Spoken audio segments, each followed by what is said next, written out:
Petite présentation vidéo de ce timer électronique. Alors je dis petite présentation vidéo, mais j'ai quand même beaucoup de choses à vous partager, donc la vidéo sera peut-être un petit peu longue. Restez bien tout au long de la vidéo, parce que autant j'ai des choses positives à vous remonter, mais pas mal de choses négatives, sachant que cet appareil m'a quand même apporté pas mal de frustration. Donc si vous voulez savoir un petit peu ce à quoi vous pouvez vous attendre avec ce timer, et les choses que vous n'aurez pas si vous l'achetez, eh bien regardez la vidéo jusqu'au bout.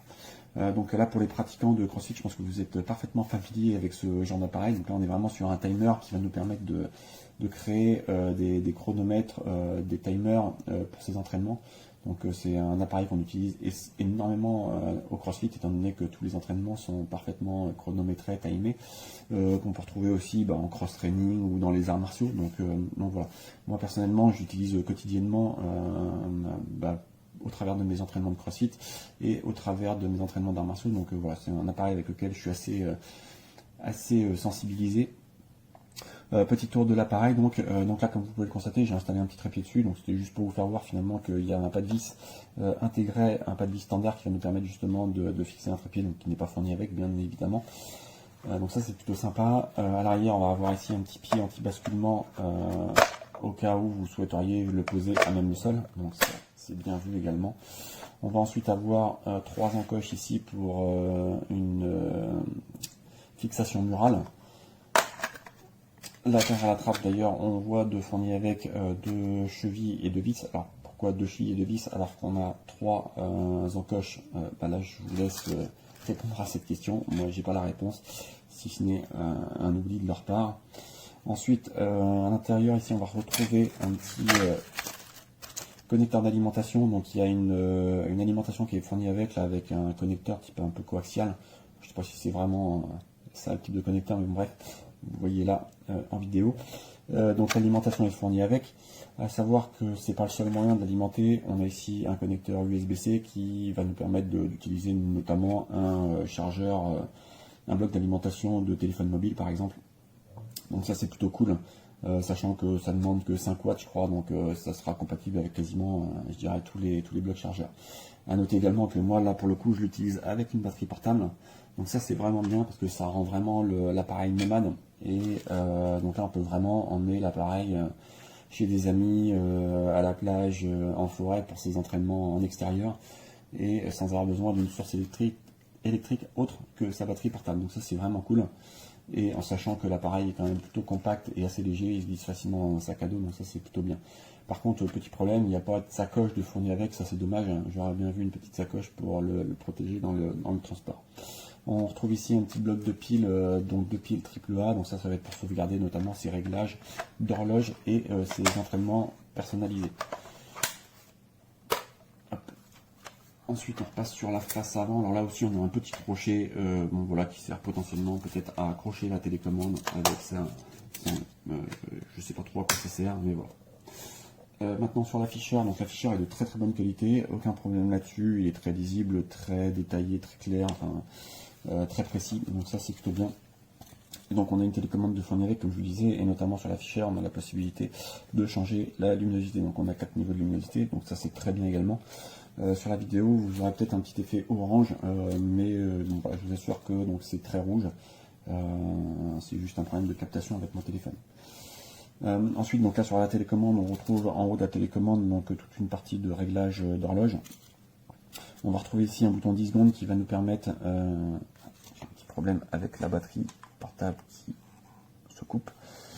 Voilà, donc je vais perdre l'heure, c'est pas grave. Donc un bouton 10 secondes, ça s'affiche ici, donc ça c'est pour avoir un compte à rebours de 10 secondes avant le début du chronomètre, donc ça c'est utile justement si on veut pouvoir démarrer son chronomètre et aller poser la télécommande, se préparer, se mettre en place. Là ça nous donne 10 secondes de temps de battement. Ensuite, on va avoir des boutons d'accès rapide à certains entraînements, donc le Tabata, 20 secondes de travail, 10 secondes de pause. 8 rounds, donc ça c'est bien. FGB, donc ça c'est un type d'entraînement que je ne connaissais pas, c'est 5 minutes d'entraînement, 1 minute de pause, 3 rounds. On va avoir les boutons de down and up, donc ça c'est des minuteurs ascendants et descendants, donc assez standard. Un bouton EMOM, donc EMOM every minute on the minute, je reparlerai tout à l'heure. Et un chronomètre, donc là si je lance, voilà, donc c'est un chronomètre au centième de seconde. Moi, je l'utilise pas trop, mais ça peut avoir son intérêt. Et ensuite, on va voir les boutons 1 à 4 qui nous permettent de faire des programmes personnalisés. Donc, je vais partir sur le mode Tabata. Donc là, avec les 10 secondes de temps de battement, je vais lancer. Voilà. Et donc là, ça va nous permettre de voir, écouter bien et regarder bien.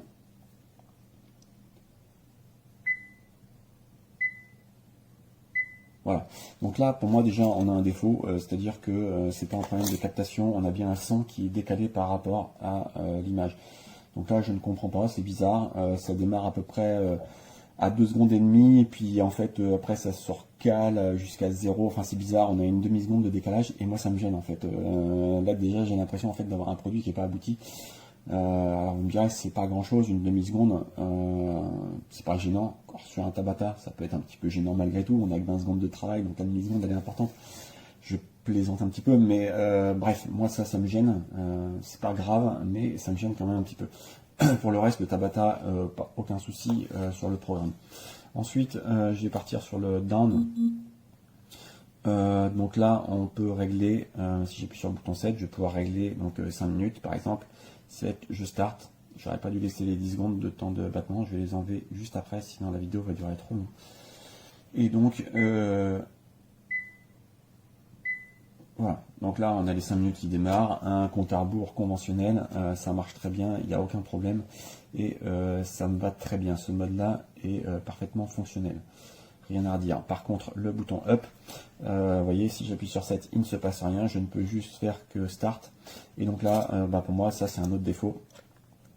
C'est-à-dire qu'en fait, je n'ai pas la possibilité de donner un temps cible. C'est-à-dire que si je veux m'entraîner 25 minutes et pas plus de 25 minutes et savoir combien j'ai fait de rep à 25 minutes, ben je ne peux pas mettre une durée cible de 25 minutes. C'est-à-dire que je vais être obligé de regarder le compteur pour savoir quand est-ce que j'atteins les 25 minutes. Donc pour moi ça c'est un gros problème parce que finalement dans l'effort j'ai pas spécialement envie d'avoir l'œil rivé sur le chronomètre et donc l'idée c'est de pouvoir faire un maximum de reps dans le temps imparti et dans les 10 secondes qui me restent, donc d'avoir finalement un signal sonore plutôt que de regarder l'horloge régulièrement. Donc pour moi ça c'est un gros problème et pourtant c'est quelque chose qu'on a sur la plupart des timers, donc je ne comprends pas pourquoi cette fonctionnalité a été oubliée. Ensuite, EMOM, là vous allez vite comprendre, donc un EMOM c'est un départ toutes les minutes normalement. Par exemple, on va faire 10 rounds avec un départ toutes les minutes. On peut bien sûr le configurer et faire des départs toutes les 2 minutes, 3 minutes, toutes les 10 secondes. Donc là je peux setter, je peux très bien dire je vais faire un départ toutes les 10 secondes. Voilà, je start. Et donc là, voilà, j'ai démarré, donc il n'y avait pas les 10 secondes de temps de battement, je l'ai enlevé. Donc là, j'ai mon premier départ, 10 secondes, et on voit que voilà, ça repart, j'ai un petit bip pour me dire, allez, un nouveau round vient de partir. Par contre, là, vous constatez que je n'ai aucune indication sur le round sur lequel je suis. Donc, si je veux faire un entraînement un départ toutes les minutes pendant 10 rounds, et ben, en fait, je vais être obligé de compter mes rounds pour savoir à combien j'en suis. Parce que là, je n'ai aucune indication du round actuel. Donc ça, c'est un gros problème également. Pour moi, j'aurais aimé pouvoir configurer, pouvoir déjà d'une, avoir l'affichage du nombre de rounds, et en plus pouvoir configurer, dire que je pars pour 10 rounds et que à la fin des 10 rounds, en fait, j'ai un bip qui soit plus long ou un triple bip, j'en sais rien, mais qui m'indique OK, entraînement terminé. Donc ça, c'est un autre gros problème quand on fait un EMOM. Là, encore une fois, la fonctionnalité n'est complètement pas aboutie. Ensuite, dernier point, ça va être sur la programmation. Donc là, je vais partir sur un programme P1.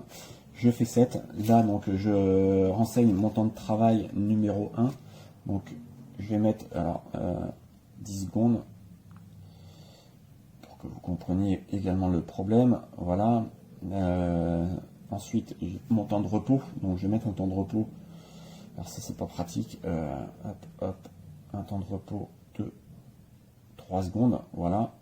Ensuite, j'ai la possibilité de mettre un deuxième temps de travail, un deuxième temps de repos, un troisième temps de travail, un troisième temps de repos. Donc, je peux faire ça jusqu'à 9, je crois. Mais là, je vais juste mettre un seul temps de travail, un seul temps de repos. Voilà. Et ensuite, j'ai la possibilité de dire, une fois que j'ai défini cet ensemble, de dire combien de fois je vais le répéter. Donc, je vais mettre sur le cycle, je vais dire que je veux 5 cycles de travail. Donc, ça, c'est plutôt sympa. On crée un ensemble et ensuite, on le répète un nombre de fois. Donc, 7, je vais mettre 5 fois, 7, et là, je fais start. Donc là, je pars pour 10 secondes de travail.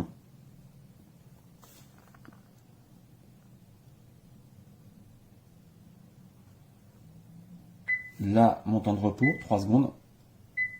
Et là, je repars sur mes 10 secondes de travail. Normal, j'ai juste configuré ça. Normalement, c'était 5 fois. Par contre, là, vous constatez encore une fois que je n'ai absolument aucune indication sur le numéro de cycle sur lequel j'en suis. Parce que là, en fait, je vais entamer le 3e cycle, sauf que je ne le sais pas. Donc, je suis obligé de compter à chaque fois. Donc, pour moi, ça, c'est encore un gros problème, une fonctionnalité qui manque. Et voilà, pour moi, l'appareil n'est pas abouti. Donc très très compliqué pour moi d'utiliser cet appareil. Donc voilà, j'espère que ce petit retour vous aidera à y voir un peu plus clair sur les fonctionnalités que fournit cet appareil. Moi personnellement, il m'apporte beaucoup de frustration parce que finalement on a pas mal de fonctionnalités, pas mal de raccourcis, donc c'est super intéressant. De prime abord, on pense que le produit est vraiment bien, l'afficheur est vraiment top, mais par contre les fonctionnalités ne vont pas jusqu'au bout et pour moi il manque beaucoup d'informations. Voilà, donc je vais couper la vidéo tout de suite, sinon je vais pas pouvoir l'uploader sur Amazon. Donc j'espère que ce petit commentaire, enfin cette petite vidéo vous aidera et vous sera utile.